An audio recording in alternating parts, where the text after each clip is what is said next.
Bien, vamos a recorrer un poquito más hacia acá para ver si está todavía la proyectista, la senadora de Siremasi, porque ustedes lo escucharon al presidente que no quería ser muy enfático también sobre de dónde sacar más recursos. Él decía, claro, necesitamos más recursos para atender a los pacientes con cáncer. Ustedes la cifra no la escucharon, la decía el senador Pedro Santa Cruz. Alrededor de 5.000 personas pasan a diario pasan al año por el sistema de salud con diagnóstico de cáncer. El 80% de estas personas muere, mencionaba el senador Santa Cruz.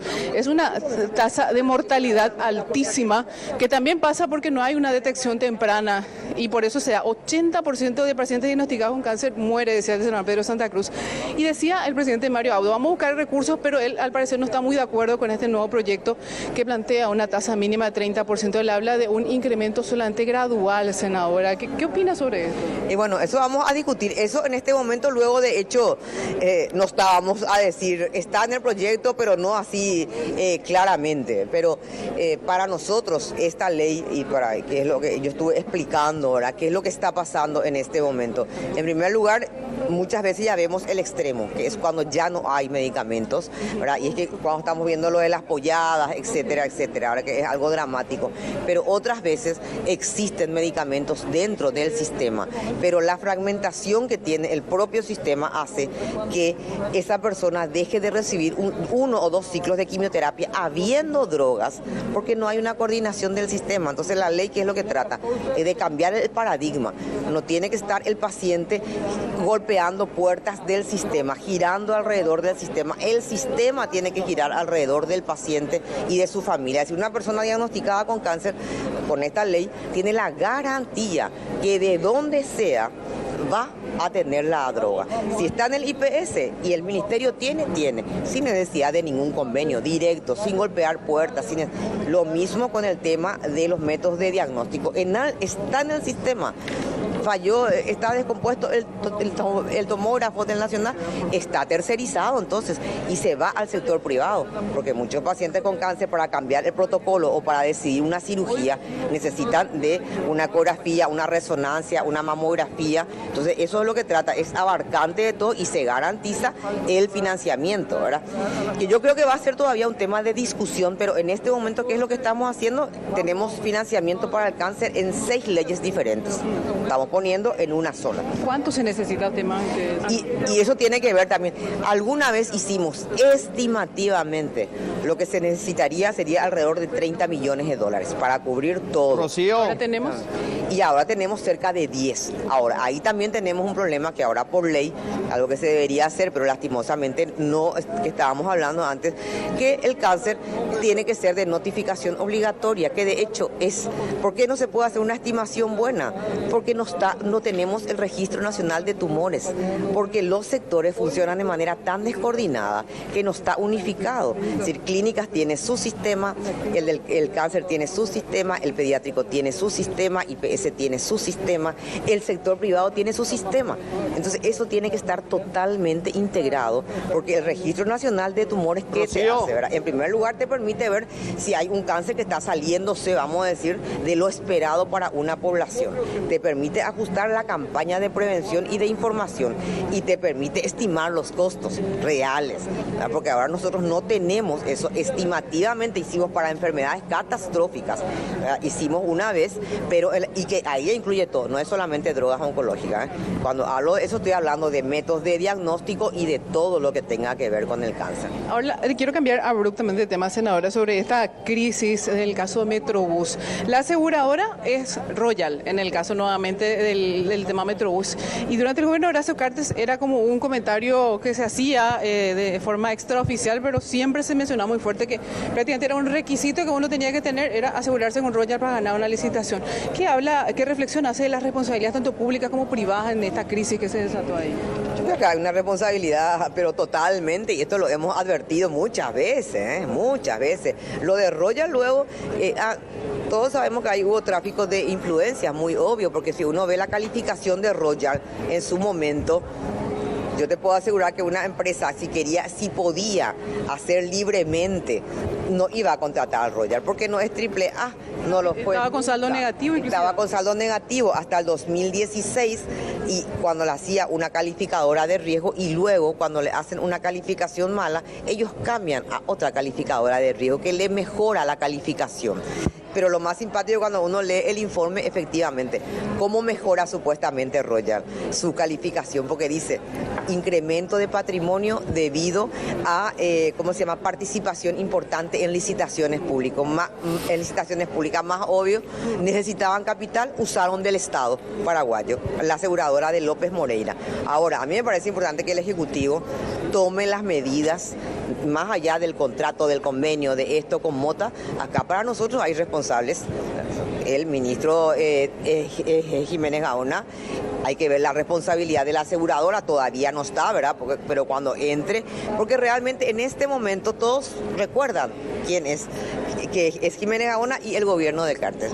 Pero dentro de un año la gente ya no va a perdonar nada. Dentro de un año, cuando ese superviaducto le pase algo, porque fue construido por una empresa quebrada que se llama Isolux, que no va a poder reparar absolutamente nada, va a ser ya responsabilidad de este gobierno, ¿verdad?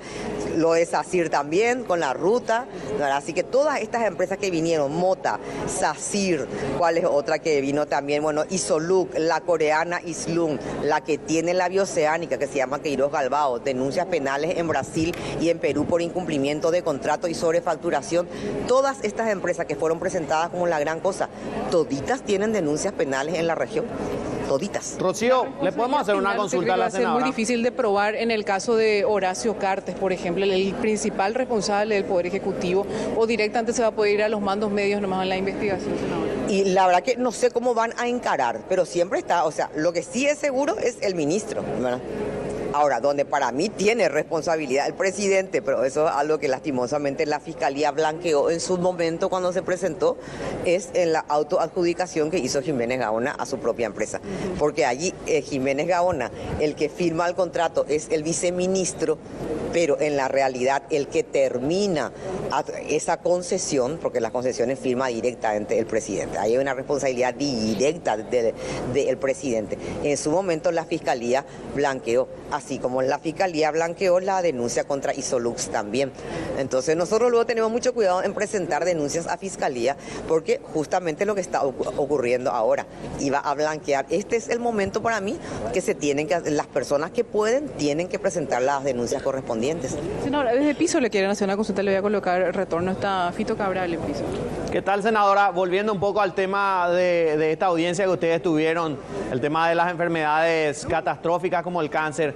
Hay una ley que nos recordaban anoche médicos de distintos hospitales, la ley 4.392 del año 2015, que es el FONARES, que justamente para financiar el tratamiento de estas enfermedades y que debería reglamentarse, nos decían. Ya está la ley, pero no se reglamenta, e incluso ya está la forma de financiar con los fondos sociales de Itaipú y de Yacyretá y el impuesto selectivo al consumo. ¿No sería la vía correcta reglamentar esta ley y de allí obtener los fondos?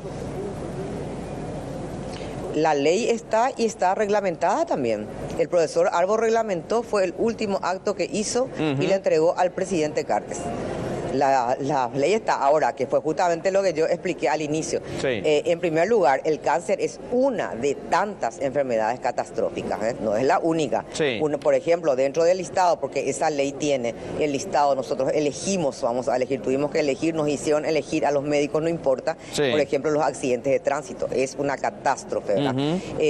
Todo lo que tenga que ver con la insuficiencia renal y el trasplante o sea, ahí se eligieron, vamos a decir, son 6 patologías. Exacto. Que se puso. Ahora, las enfermedades catastróficas tiene su fuente de financiamiento. ¿Qué pasa con el cáncer en específico? ¿Por qué una ley más? No es una ley más, lo que queremos tenemos 6 leyes diferentes en diferentes momentos. El FONARES va a seguir para todas las enfermedades catastróficas.